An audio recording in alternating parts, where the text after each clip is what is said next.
Let me pose a question to you that will pique your curiosity. Did Lelouch and C2 get married at the end of Resurrection? Now I'm guessing your initial response might be a confident yes. After all, on the surface, it might seem like a simple question. But let me ask you a not so obvious question. How do you know? Sure, you could point to a wiki page as your evidence, but let's be honest, wikis aren't exactly infallible. So in today's video, I'm going to delve deep into this topic to uncover the hidden facets that will lead us to a more substantial answer. Let's start with the first of the 4 important topics that will lead us to the answer. Just before that crucial proposal, Lelouch chases after C2 with a sense of urgency, reminiscent of a similar encounter in Turn 5. This time, C2 remarks that nothing has changed, drawing parallels between the two moments. Then things get a little intense as they find themselves in a heated argument about why he can't follow her. C2 refuses to be his servant and suggests he go somewhere else, while Lelouch contends that she can't just resurrect him only to go off on her own, even calling her a selfish creature, which also parallels their past interactions.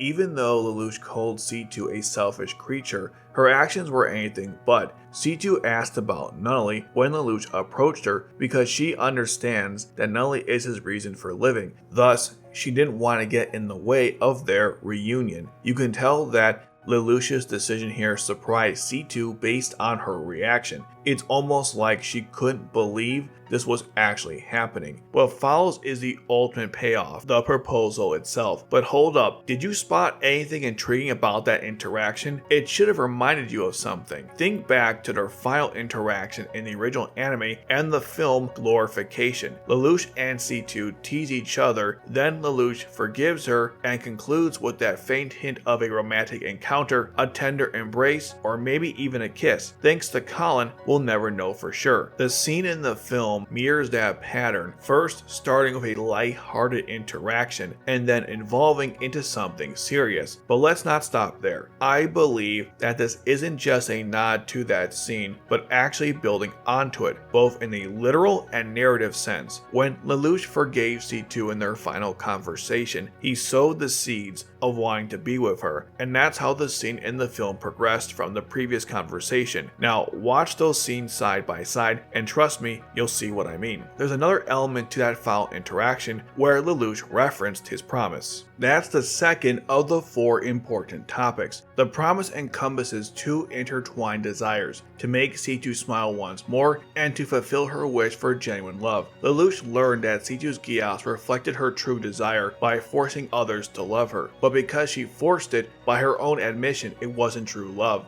And because everyone loves C2, love itself became meaningless, leading her to forget what love really was. Lelouch of the Resurrection references the promise through 2 songs. By the way, did you know that those songs not only bookend the films, but are basically love letters from Lelouch and C2 to each other? The first song is C2 calling out to Lelouch, and the final song, Revive, is Lelouch answering her. C2's song is about dealing with the loss of Lelouch, how it pains her to move on without him. She speaks about it broadly, as if the world keeps messing with her. C2 doesn't want to remove the pain of losing Lelouch because of what he means to her, and C2 also, just like Lelouch, wanted to keep her promise to be with him until the end. She even referenced her scars. Lelouch said something similar when Shamna asked him if he would change his past, that his scars are an important component of his being. I assume C2 was smiling during that exchange because Lelouch echoed her beliefs. Lelouch's answer comes in the song Revive. Its main theme is Lelouch keeping his promise to C2.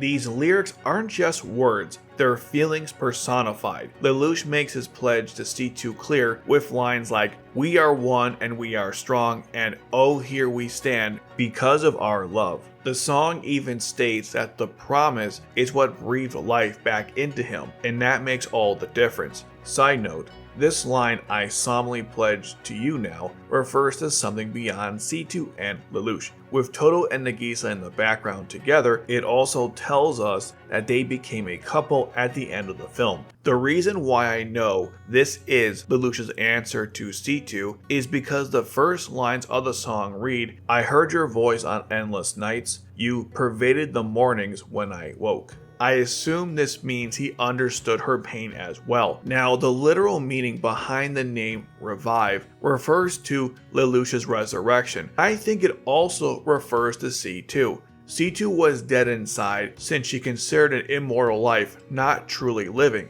That was until Lelouch entered her life, changing that perspective. So Revive refers to Lelouch's physical resurrection and C2's emotional resurrection, which is why the two complete each other so well. And then there's the third meaning, the revival of their relationship. That's why the song references that Lelouch kept his promise to be with her. So we have the fun interaction before the proposal and the meaning behind the songs, which proves these two were in love. But what about their marriage? Let's look at a picture drama that takes place 10 years after the film. This is the third important topic. C2 and Lelouch are undercover as they stop this Geass user. How they stop him isn't that relevant. What are a few key interactions. C2 and Lelouch admitted to flirting in front of the Geass user, and she later justified knocking out the only person left alive who could pilot the submarine because he tried to touch her, declaring she only wants Lelouch to touch her.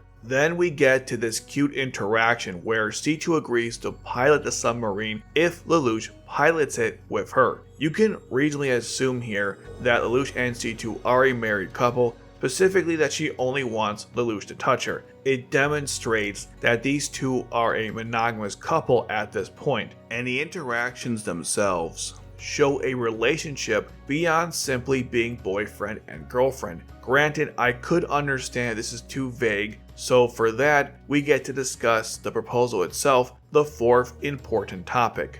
Now, just like C2's voice actress, this interaction might have confused you. When C2 says this, "Idiot. Haven't even decided what to call yourself." Lelouch responds with this. "Still, I don't have to abandon my name altogether. What if I went with L2?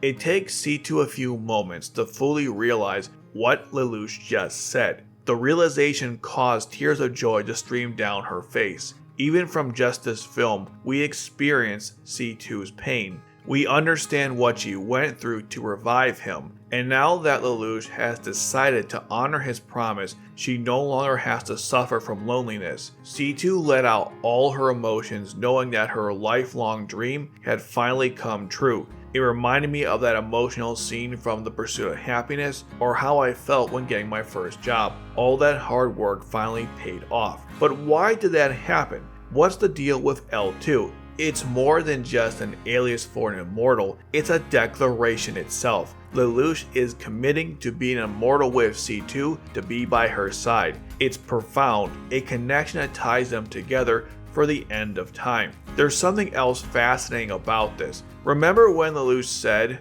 "Well, C2 swings to the other extreme, doesn't it? It's not a human name." Well, it's a good name. It's a lot more human than C2. I believe that calling himself by a similar name is a way of acknowledging that this is a human name, and by extension giving humanity to C2's immortal existence. Or, on the flip side, Lelouch is giving up his humanity to become an immortal like C2, which might be related to this line. Therefore, if you're supposed to be a witch, then perhaps I should be a demon. But there's one more thing that wraps this all up. Lelouch was taking her last name, which technically is the word 2, so we have L2 and C2. You won't believe it, but it's not just a theory I found on Reddit, it's confirmed by the creators themselves. Lelouch adopting C2's last name signifies unity, just like regular married couples do. She can't take his last name if Lelouch wants to keep his anonymity. Since the director confirmed this is a marriage proposal, there's a deeper meaning behind when Lelouch says, "Has a ring to it." He was saying that taking her last name doesn't sound too bad. Plus, he said ring, which refers to marriage. Right after this scene, the two walk away together with the refugees and later appear to be wearing their wedding outfits. Obviously, they haven't legally filed out a marriage license, so you could say they are unofficially, canonically married. But hang on, there's still so much left to explore, like what led to their final conversation to begin with. So if you're as intrigued as I am by the layers of Lelouch and C2's relationship, do yourself a favor and check out my comprehensive overview. It's a journey that will make you rethink everything you thought you knew about their story.